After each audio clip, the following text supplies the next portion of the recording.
चलो अब देख लेते हैं हिंदी सब्जेक्ट के इकाई 5 के प्रश्न बैंक के उत्तर देख लेते हैं।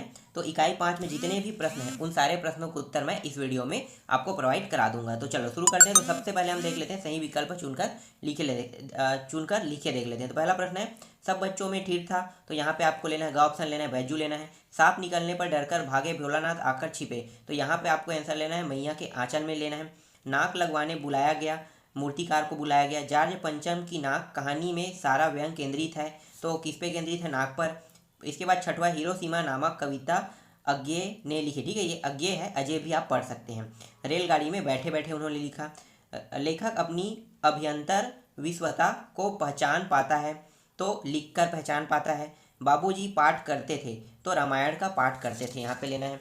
इसके बाद है 8वां प्रश्न है, लानत है आपकी अकल पर कथन था।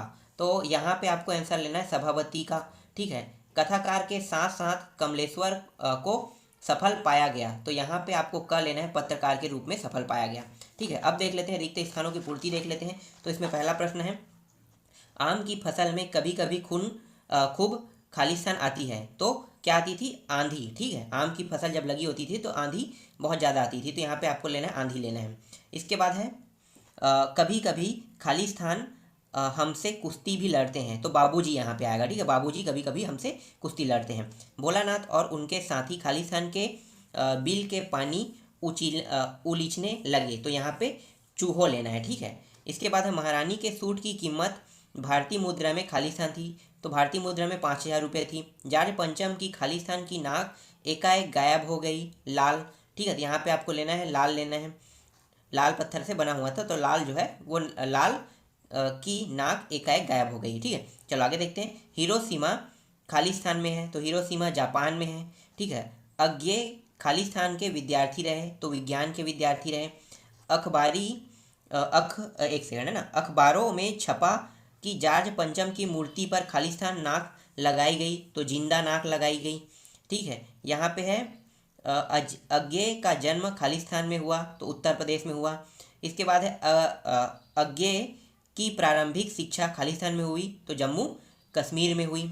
इसके बाद है सही जोड़ी बनाकर लिखे देख लेते हैं। तो माता का आंचल, इसको आपको लेना है ख में लेना है, शिव पूजन सहाय में लेना है।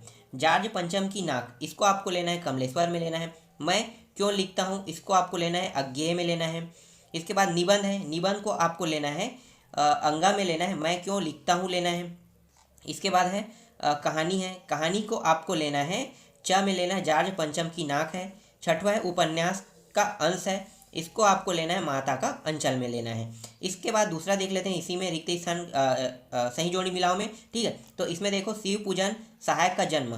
तो शिव पूजन सहायक का जन्म कब हुआ था? सन 1893 में हुआ था। देहाती दुनिया, देहाती दुनिया जो है वो शिव पूजन सहायक का है। ठीक है, इसके बाद कमलेश्वर का जन्म, कमलेश्वर का जन्म जो हुआ था वो 1932 में हुआ था। घ को लेना है आपको। इसके बाद सरिका, सरिका जो है वो कमलेश्वर के साथ मैच होगा। तो यहाँ पे अंगा में मैच करना है। फिर आ गया अज्ञे, आ गया अज्ञे को सचिदानंद हीरानंद वत्स्यायन में लेना है।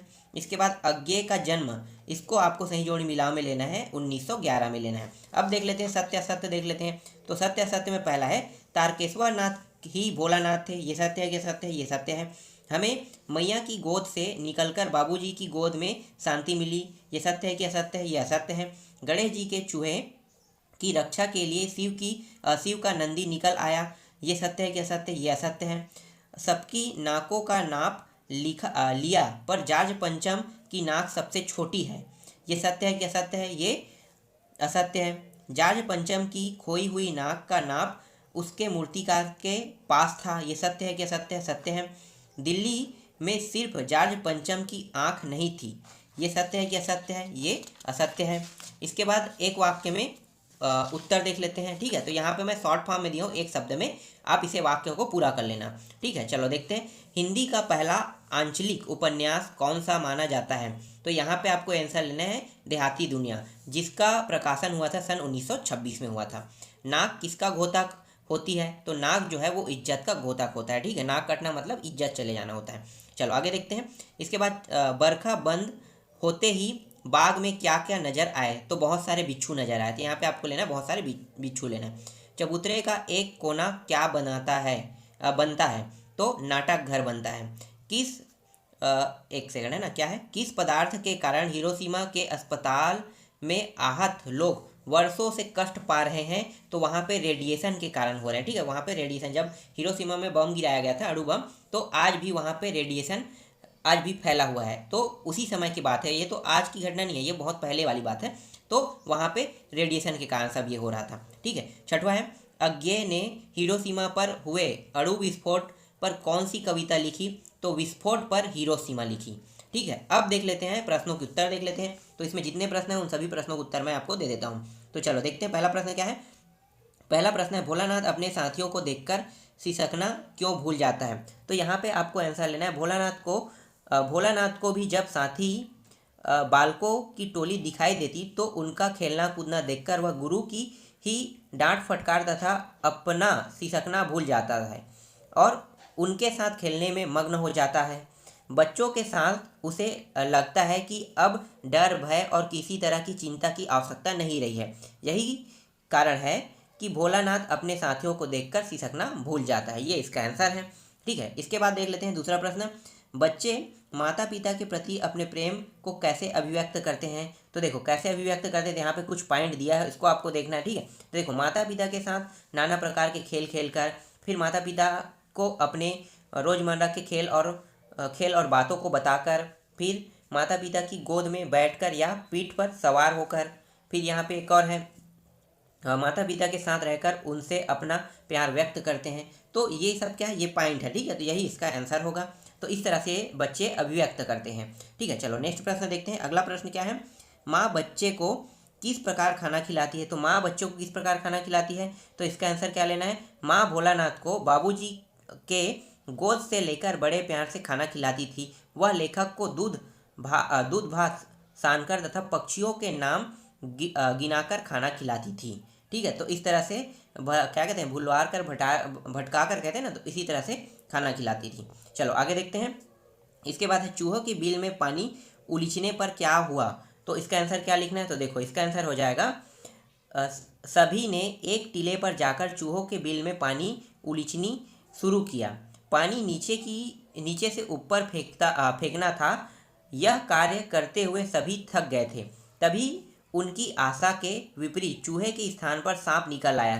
सांप से भयभीत होकर सभी रोते चिल्लाते बेतहाशा भागने लगे। ठीक है, तो ये इसका आंसर होगा। इसके बाद नेक्स्ट प्रश्न देखो। नेक्स्ट प्रश्न है, रानी एलिजाबेथ के दर्जी की परेशानी का क्या कारण था? तो इसका आंसर क्या लिखना है? तो देखो यहाँ पे इसका आंसर है, रानी एलिजाबेथ के दर्जी की परेशानी का कारण रानी की वेशभूषा थी। दर्जी यह सोचकर परेशान हो रहा था कि भारत, पाकिस्तान और नेपाल यात्रा के समय रानी किस अवसर पर क्या पहनेगी।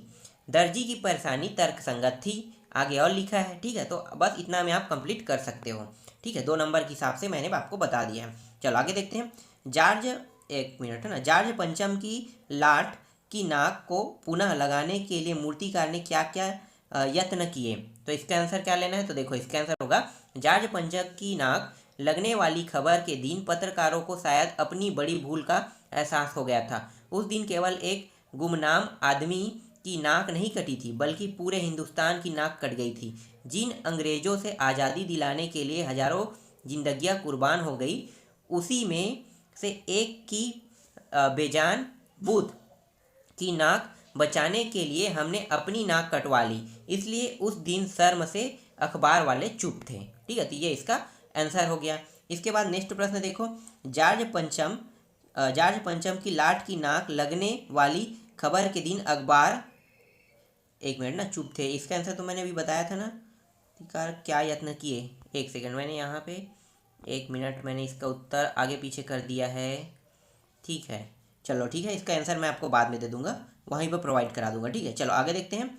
इसके बाद है, राजधानी में किस बात का तहलका मचा था? तो राजधानी में किस बात का तहलका मचा था? तो इसका आंसर क्या होगा? तो देखो, जॉर्ज पंचम की टूटी नाक को लेकर दिल्ली में तहलका मचा था। ये इसका आंसर होगा। इसके बाद नेक्स्ट प्रश्न है, कलाकार की आंखों में आंसू क्यों आए? तो कलाकार की आंखों में आंसू क्यों आए? तो यहाँ पे लिखना है आपको, कुछ चेहरे लटके हुए थे, कुछ चेहरे उदास थे और कुछ चेहरे चिंतित थे। उन सभी लोगों की यह हालत देखकर लाचार कलाकार की आंखों में आंसू आ गए। मूर्तिकार उनकी इस परेशानी को जानना चाहता था तभी एक आवाज़ सुनाई दी मूर्तिकार को। ठीक है, तो ये इसका आंसर रहेगा। इसके बाद है लेखक अज्ञे ने अपने आप को हिरोशिमा के विस्फोट का भोक्ता कब और किस तरह महसूस किया। ठीक है, तो इसका आंसर क्या लिखना है, इसका आंसर लिखना है जब लेखक ने उस पत्थर को देखा जिस पर रेडियोधर्मी किरण की अमिट तस्वीर छप चुकी थी, तो उसे हिरोशिमा में बम वाली घटना की अनुभूति हुई। उस अनुभूति ने उसे हिरोशिमा का भोक्ता बना दिया। तो ये इसका आंसर होगा। इसके बाद है हिरोशिमा पर लिखी कविता लेखक के अंतः व बाह्य दोनों दबाव का परिणाम है, यह आप कैसे कह सकते हैं। तो इसका आंसर क्या लिखना है, तो देखो लेखक अपनी आंतरिक विश्वता के कारण लिखने के लिए प्रेरित होता है। उनकी अनुभूति उसे लिखने के लिए प्रेरित करती है और वह स्वयं को जानने के लिए भी वह लिखने के लिए प्रेरित करता है। तो ये इसका आंसर है। तो इस तरह से इस अध्याय में इस इकाई में जितने भी प्रश्न थे वो सारे प्रश्नों के उत्तर मैंने यहाँ पे आपको बता दिए। इसके बाद हम लोग नेक्स्ट इकाई को देखेंगे।